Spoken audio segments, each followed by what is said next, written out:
How you doing, guys? ZDEyE here. So I thought it was quite important to create an appropriate setting for the ranking of this iconic series. Firstly, is that I actually will not be considering a PvP in this list, because I do not play PvP in Souls games. Yes, I have played them, but I'm not going to be putting them into this list. It would be quite also irresponsible to speculate on that factor due to that, because I'm not much of an expert on it. Now secondly, I have played all of these games on the PlayStation 4. It's quite important to state it as well, since it could be very drastic difference for better or worse, of course, if you play this on a PC or any other consoles. Thirdly, this is going to be my personal list, meaning that the list is inherently subjective. I may like a particular aesthetic that you perhaps despise, and of course this means disagreements are going to be in the presence. And lastly, I do want to mention that all the DLC will also be included in here since I played them. So, let's begin.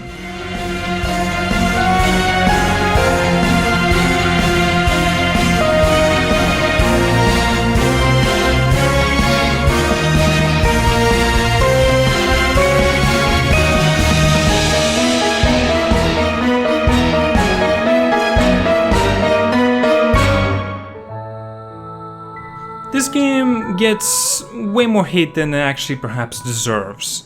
It's a damn good game, even by comparison of other Souls games. It has a large variety of locations, many memorable moments, fine-tuned combat compared to the original, and a wider array of the viable builds, partially due to the entire power stance concept. Now, where the game falters for me anyway, it's in many of its boss battles. Bosses, actually, to be honest with you, is the main reason I love playing these games as well, and there are many in a Dark Souls 2 that feel like wasted opportunities, or even completely unnecessary. That's such as like including of the Prowling Magus and Royal Rat Vanguard, Cavicious Demon. On the other hand, the game also has some of the best bosses in all the gaming. The Fume Knight, for example, it's pretty damn clean. His dual swords with a lighter straight sword is one hand and a massive ultra great sword on the other, complementing each other so flawlessly that it almost reminds me of the battle with the Ornstein and the Smug. It's like a combination of two opposing forces that work together to create one perfect enemy. Oh yes, another highlight is the battle with the Burnt Ivory King, almost on the merit of sheer grandness alone. The game rewards you heavily for exploring the whole area by providing you with knights to fight by your side. The entire boss fight from start to finish feels like an actual war that you and the Lois Knights are charging into. It's remarkably thrilling and a standout moment. The few throwable bosses are honestly my only huge complaint with this game. The only other could potentially be the graphics, especially for 2014 release, but it's then upgraded to 60 FPS from the 30 on the original, the Dark Souls 1 on the PlayStation 3. Frame rates drops are extremely rare in this case as well, and the controls are much smoother. It's no way that this is a bad game, it just could have been better in my opinion.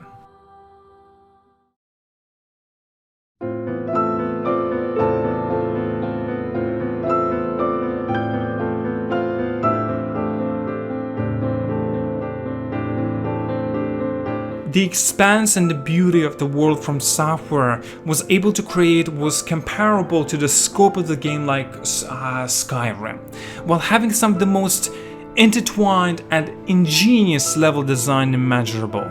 The atmosphere, the music, and all the bosses are all pristine, from the tragic fight with the Royal Sith to the epic battle with the Artorias. This game has almost no low points. Honestly, my only few gripes with the game itself was the fact that they had not finished fine-tuning many of the aspects of the series that would become staples. One, for example, would be fast traveling or warping. I wouldn't mind having to go through a level or even two without this ability, but waiting until the completion of the Ornstein and the Smug could leave the player halfway through the game without a way to quick travel. This was immersive in a sense because it forced mastery of the layout of the maps and allowed the level design to shine, but it became monotonous on my 5th hour of running back and forth just to upgrade my damn weapons.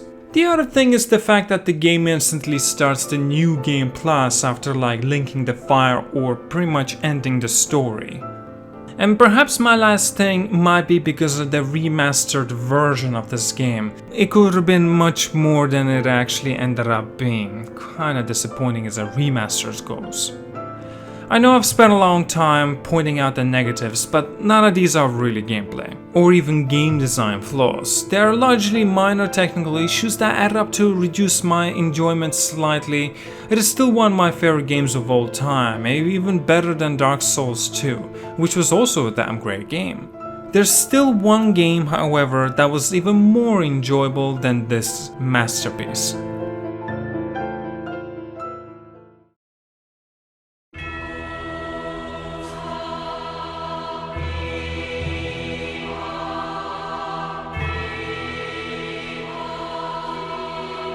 While Dark Souls 1 and 2 took around 25 to 35 hours to complete, Dark Souls 3 took me a whole 60 hours or so. I took 15 plus attempts to kill the Dancer of the Boreal Valley and about 30 plus attempts to kill the Nameless King.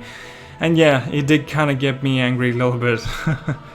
In some ways, I actually knew it was my fault every time I died, and I knew how to improve as well. To truly show how much Dark Souls 3 taught me about the Souls experience, the most I ever died to the boss from the first and the second game was maybe 5 times.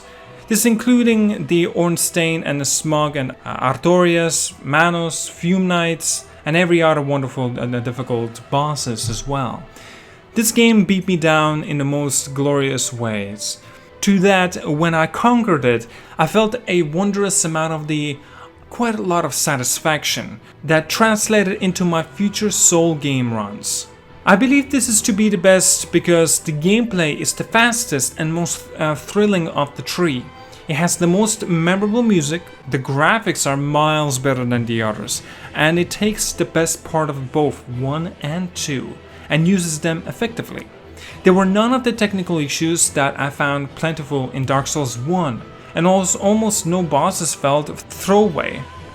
Also, the fight with the Friedi was my pinnacle of the entry series. When she first slinks into view, the way it's animated looks highly cinematic.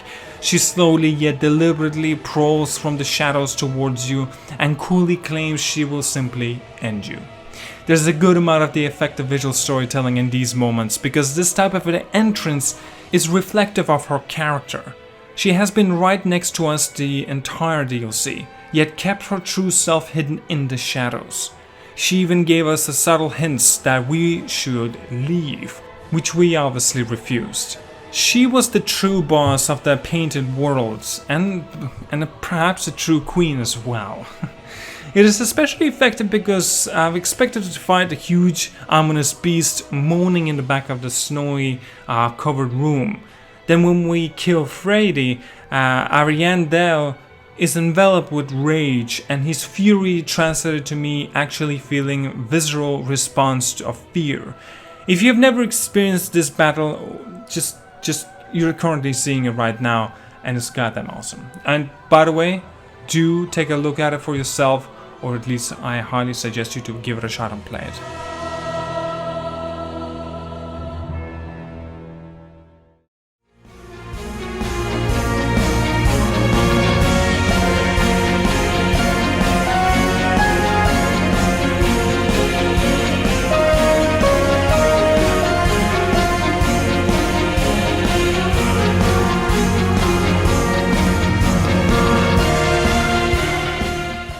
Well, that's it.